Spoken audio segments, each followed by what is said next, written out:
Shalom semuanya. Natal berbicara tentang kelahiran Tuhan Yesus ke dalam dunia ini. Ternyata kelahiran Tuhan Yesus ke dalam dunia ini sudah dinubuatkan oleh Nabi Yesaya sekitar 700 tahun sebelumnya. Yesaya 9 ayat 5 berkata, sebab seorang anak telah lahir untuk kita, seorang putra telah diberikan untuk kita, tampuk pemerintahan ada di atas bahunya. Dan namanya disebutkan orang, penasihat ajaib, Allah yang perkasa, Bapa yang kekal, Raja damai. Sebagai penasihat ajaib, Tuhan Yesus akan menyingkapkan rencana keselamatan sempurna untuk umat manusia. Disebutkan sebagai Allah yang perkasa, sebab di dalam Dia, di dalam Yesus, seluruh kepenuhan kealahan akan berdiam secara jasmani. Yesus adalah Allah yang menjelma menjadi manusia. Yesus adalah sepenuhnya Allah dan sepenuhnya manusia. Sebagai Bapa yang kekal, artinya Tuhan Yesus datang bukan hanya memperkenalkan Bapa surgawi, tetapi Dia sendiri akan bertindak bagaikan seorang Bapa terhadap umatnya. Yaitu mengasihi, melindungi, peduli, dan menyediakan kebutuhan kita umatnya. Sebagai Raja damai, Tuhan Yesus akan mendamaikan kita dengan Allah melalui pembebasan dari dosa dan kematian. Oh Yesusku, Engkaulah Raja damai. Kau turun ke dunia, selamatkan manusia. Oh Yesusku, Kau Tuhan penuh kasih. Kau berikan hidupmu untuk tebus dosaku. Kaulah Allah yang kupuji, Kaulah Allah yang kusembah. Kemuliaan bagimu di tempat maha tinggi. Kemuliaan bagimu di tempat maha tinggi. Kaulah Allah yang kupuji, Kaulah Allah yang kusembah. Kaulah Allah yang kupuji, Kaulah Allah yang kusembah.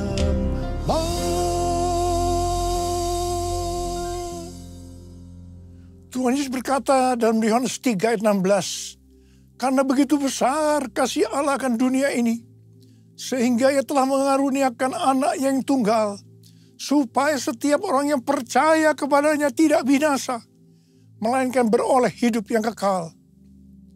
Ada apa dengan manusia, sehingga Tuhan Yesus harus datang ke dalam dunia ini? Alkitab katakan, semua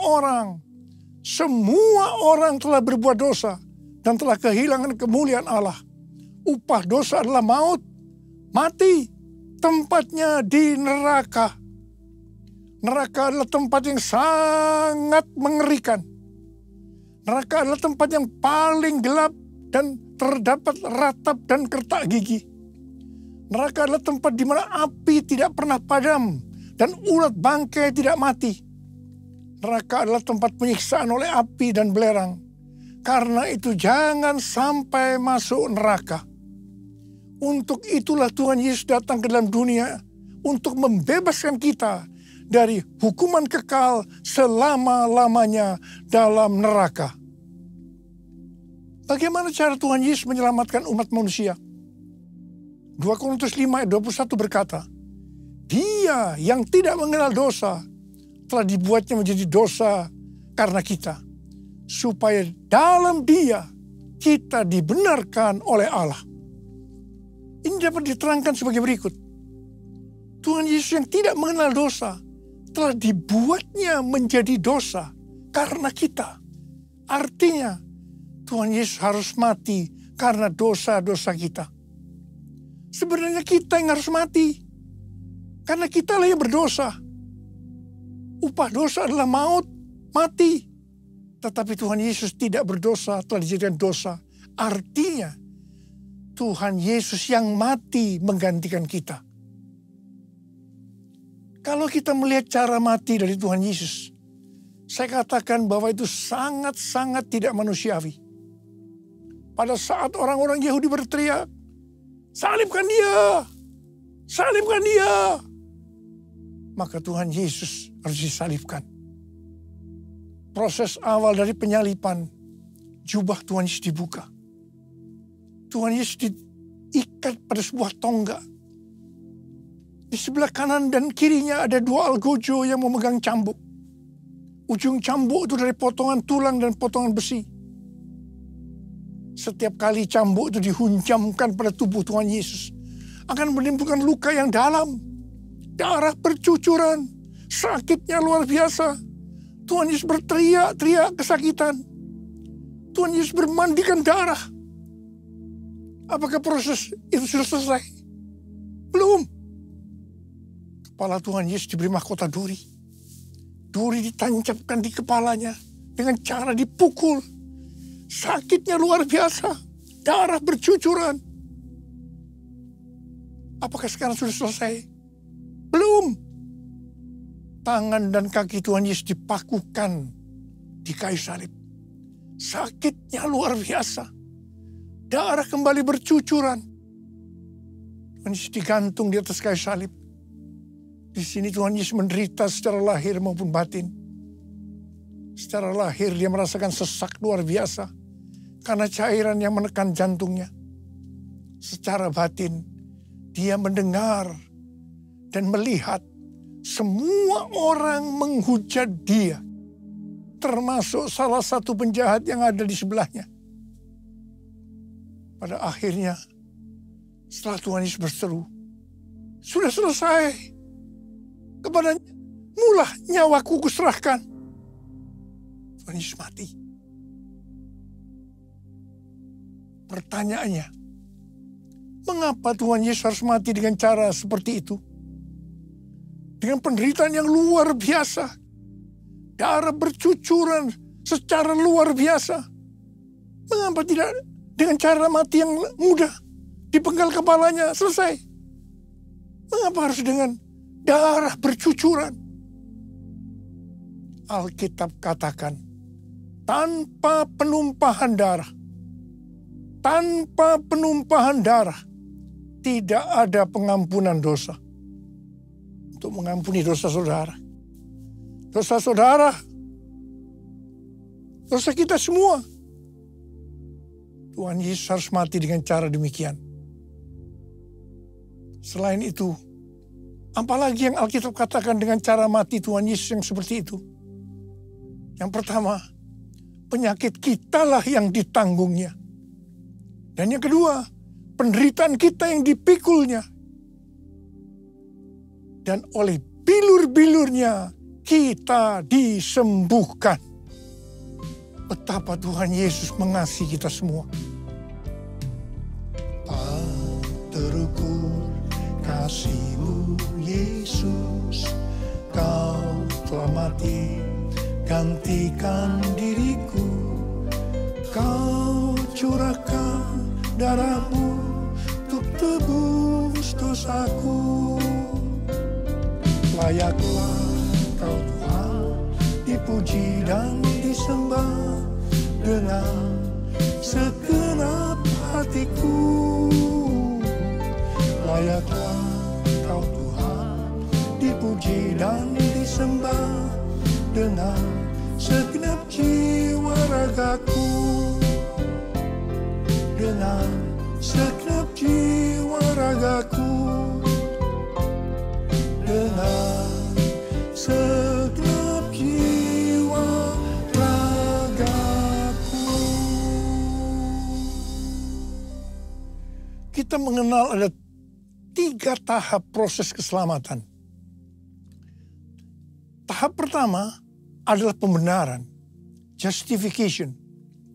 Kita dibenarkan bukan karena perbuatan baik kita, tetapi karena kasih karunia Tuhan yang kita responi dengan iman.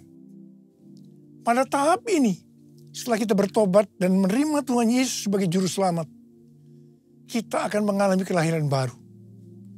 Kelahiran baru adalah proses awal perjalanan rohani kita bersama Tuhan Yesus.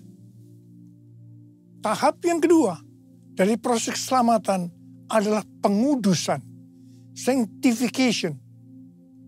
Dalam proses ini, kita dikuduskan secara terus-menerus melalui Roh Kudus dan firman Allah.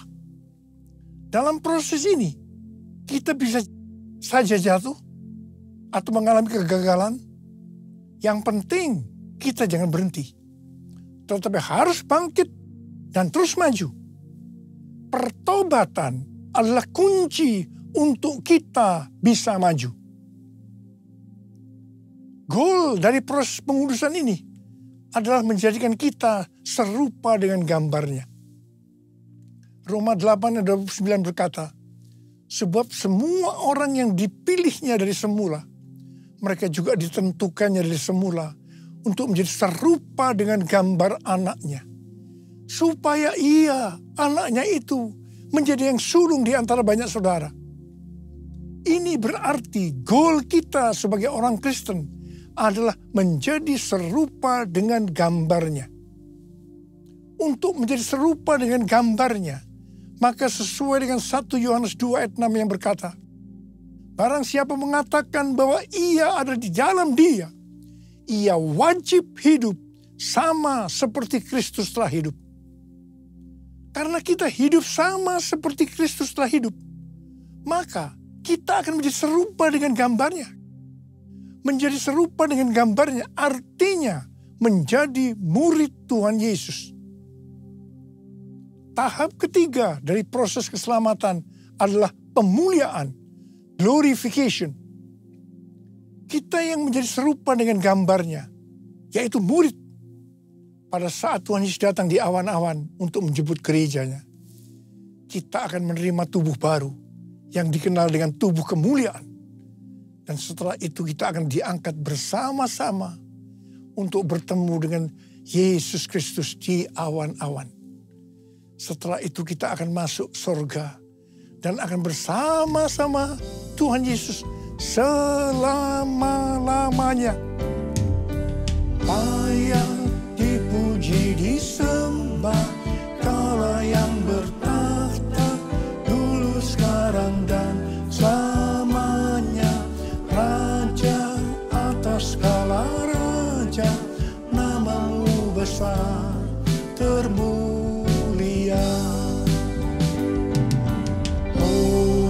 Hosana, Hosana, Hosana. Layak dipuji disembah Kaulah yang bertakhta dulu sekarang dan selamanya, Raja atas segala raja, namamu besar termulia, namamu besar termulia, namamu besar termulia.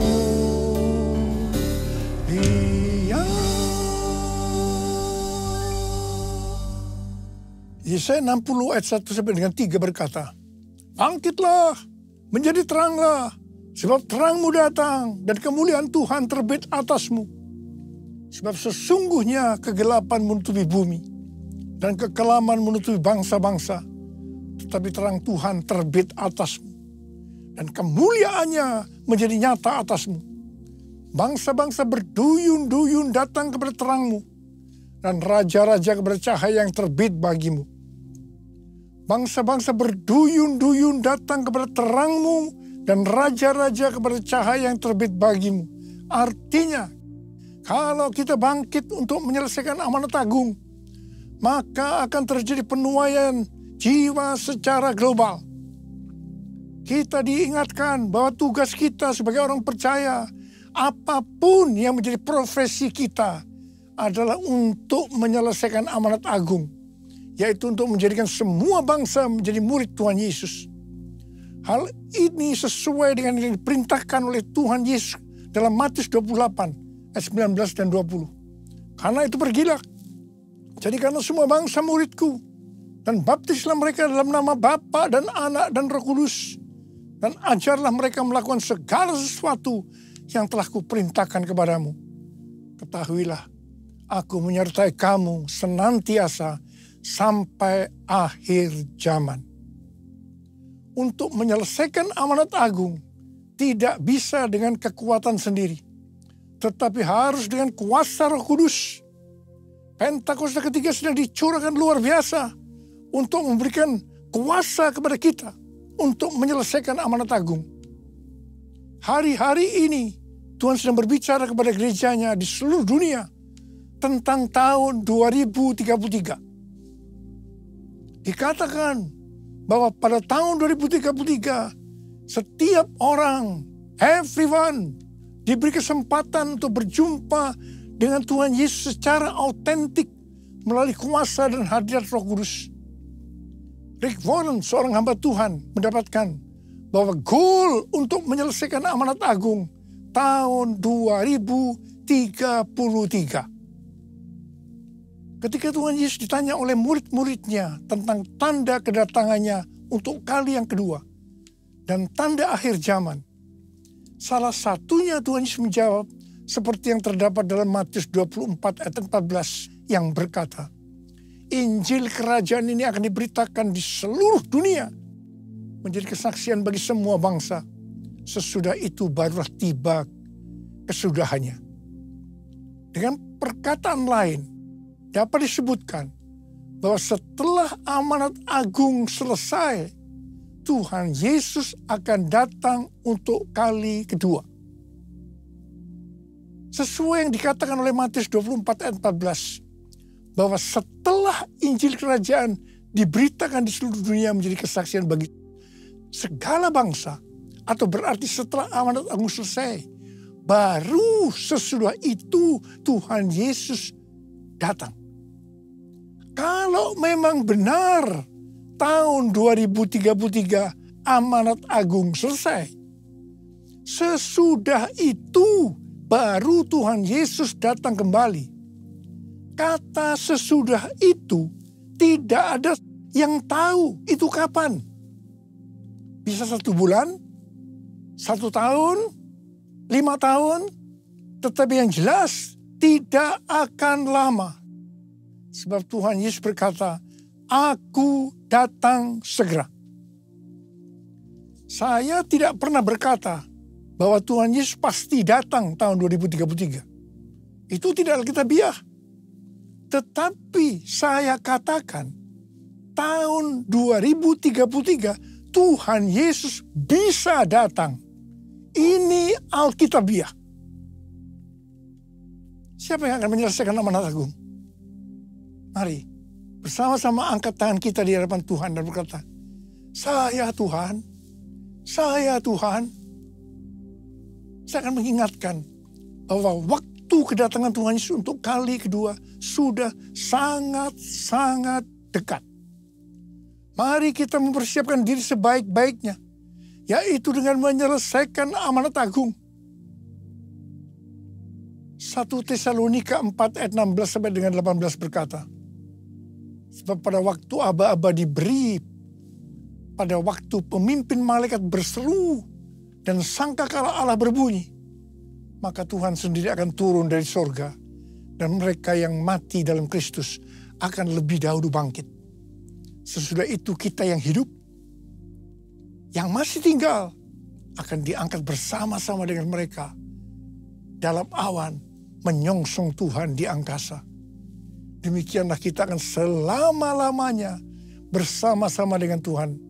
Karena itu, hiburkanlah seorang akan yang lain dengan perkataan ini. Ada berapa banyak yang merindukan untuk ikut dalam pengangkatan? yang rindu untuk ikut dalam pengangkatan, kita harus melakukan seperti yang terdapat dalam Kolose 3 ayat 1 sampai dengan 4 yang berkata, karena itu apabila kamu dibangkitkan bersama dengan Kristus, carilah hal-hal yang di atas, di mana Kristus ada, duduk di sebelah kanan Allah. Pikirkanlah hal-hal yang di atas, bukan yang di bumi. Sebab kamu telah mati dan hidupmu tersembunyi bersama dengan Kristus di dalam Allah.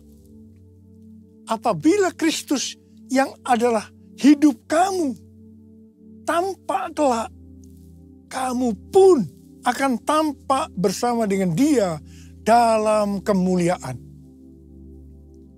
Jadi kita harus mencari hal-hal yang di atas. Kita harus memikirkan perkara-perkara di atas, bukan yang di bumi. Natal tahun 2024 mengingatkan kita bahwa Tuhan Yesus Kristus menghendaki agar kita hidup bersama-sama dengan Dia di sorga. Ingat bahwa di sorga kita punya Tuhan Yesus yang adalah penasihat ajaib, Allah yang perkasa, Bapa yang kekal, Raja damai. Karena itu kita harus memikirkan perkara yang di atas, dan perbuatan kita harus sesuai dengan itu. Kita harus menilai, mempertimbangkan, dan memikirkan segala sesuatu dari sudut pandang kekekalan dan surga. Tujuan dan sasaran kita hendaknya mencari hal-hal yang rohani. Tema Natal tahun 2024 adalah pikirkanlah perkara yang di atas. Karena Tuhan Yesus merindukan agar kita bersama-sama dengan Dia di sorga. Mari kita angkat tangan kita. Katakan bersama saya. Sembah dan puji Dia. Sembah dan puji Dia. Sembah dan puji Dia. Sang Raja. Sekali lagi. Sembah dan puji Dia. Sembah dan puji Dia. Sembah dan puji Dia. Sang Raja.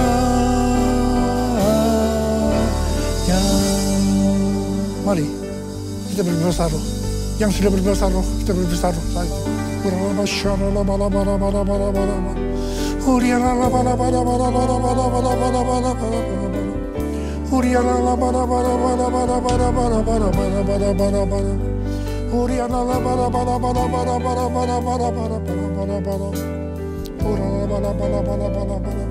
Bapa, kami berdoa buat anak-anak-Mu saat ini Tuhan. Kami akan mengakhiri tahun 2024. Kami akan memasuki tahun yang baru, tahun 2025. Berkat-Mu melimpah buat mereka ya Tuhan. Berkat-Mu melimpah buat anak-anak-Mu. Berkat-Mu melimpah buat anak. Hamba berdoa Tuhan, biarlah apa saja yang dikerjakan anak-anak-Mu berhasil. Karena mereka mengerti ya Tuhan. Mereka akan memikirkan perkara yang di atas. Tuhan, terima kasih. Terima kasih. Terima kasih. Terima kasih. Terima kasih. Terima kasih. Dalam nama Yesus kami berdoa. Haleluya. Amin. Saya mengucapkan selamat hari Natal tahun 2024. Tuhan Yesus memberkati kita semua berlimpah, limpah, limpah. Amin. Jesus for everyone. Jesus for everyone. Jesus for everyone. Jesus for everyone. Jesus for everyone. Jesus for everyone. Jesus for everyone. Jesus for everyone. Jesus for everyone. Jesus for everyone. Haleluya. Sekarang terimalah berkat Tuhan. kasih karunia berlimpah-limpah daripada Allah Bapa dalam anak yang tunggal Yesus Kristus. Persekutuan yang manis dengan Roh Kudus menyertai kita semua mulai hari ini. Sampai Tuhan Yesus datang menjemput kita di awan-awan dan bahkan sampai selama-lamanya. Yang percaya bersama-sama katakan, Amin.